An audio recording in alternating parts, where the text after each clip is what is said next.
dari Pengadilan Negeri Bandung ya. Lumayan jauh perjalanan kami ini. Cuman begini ya, saya sedikit kecewa. Kenapa? Yang pertama, kuasa intinya dari LM itu tidak hadir hari ini. Karena ada satu hal yang ingin saya pertanyakan terhadap kalimat dari rekan sejawat saya yang berstatement menyampaikan ada teman-teman media yang bertanya kepada mereka bagaimana tanggapan dan respon terhadap kedatangan kuasa dari Revalino.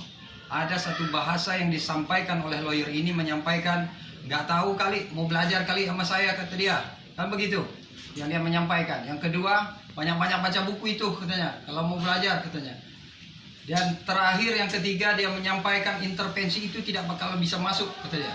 Begitu ya yang disampaikan. Karena nggak bisa lagi katanya. Faktanya hari ini intervensi itu dibacakan dan kami dikonfirmasi oleh Pengadilan Negeri Bandung dan minggu depan agenda tanggapan terhadap intervensi yang kami ajukan. Yang kedua, saya sangat menghormati rekan-rekan sejawat dari pihak sana. Cuman kalau dia sedikit menyerang atau menyenggol kehormatan saya dengan menyatakan bahwa suruh banyak belajar dan baca-baca buku, emang dia merasa lebih pintar dari saya? Saya tersinggung betul ini. Jadi nggak main-main. Kalau dia datang tadi, saya akan tanya maksud dan tujuan dia itu apa. Mungkin akan saya ajak berantem aja. Kalau kita taruhan, siapa yang lebih pintar di sana? Kalau kita berbicara secara intelektual atau secara profesi, dia mengajukan gugatan itu saya yakin 1000% gugatan itu akan ditolak dan DNO. Terlebih hari ini kami masuk sebagai intervensi, saya lebih yakin lagi gugatan itu akan ditolak. Bahkan, nggak tahu mau ikut atau enggak nih, saya mau bertaruh nih sama mereka nih. Atau dengan lawyer-lawyernya Revalino itu ya, lawyer-lawyernya LM itu ya. Bahwa kalau gugatan itu dikabulkan, saya akan telanjang bulat di depan Pengadilan Negeri Bandung. Itu, saya akan lari bolak-balik ini. Hebat, dan saya sekaligus akan belajar dengan mereka. Cuman kalau gugatan itu ditolak atau tidak diterima ya, atau di NO, belajar sama saya. Biar nanti saya ajarin cara ngonsep gugatan itu. Begitu.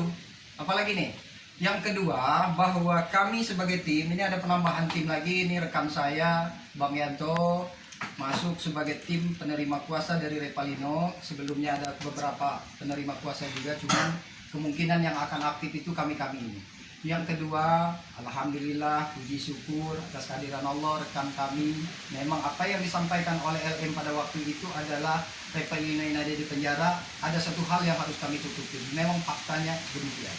Cuman ada dari pihak tertentu tidak mengizinkan untuk kami mengekspos ke posisi dan keberadaan beliau. Dan hari ini beliau hadir bersama-sama teman media untuk menyampaikan kebenaran dan membuat terang terhadap tuduhan LM ini kepada RK. Yang kedua, kaitannya kalaupun dia di penjara ataupun sekolah ataupun pesantren, ini tidak ada urusan, tidak ada korelasinya.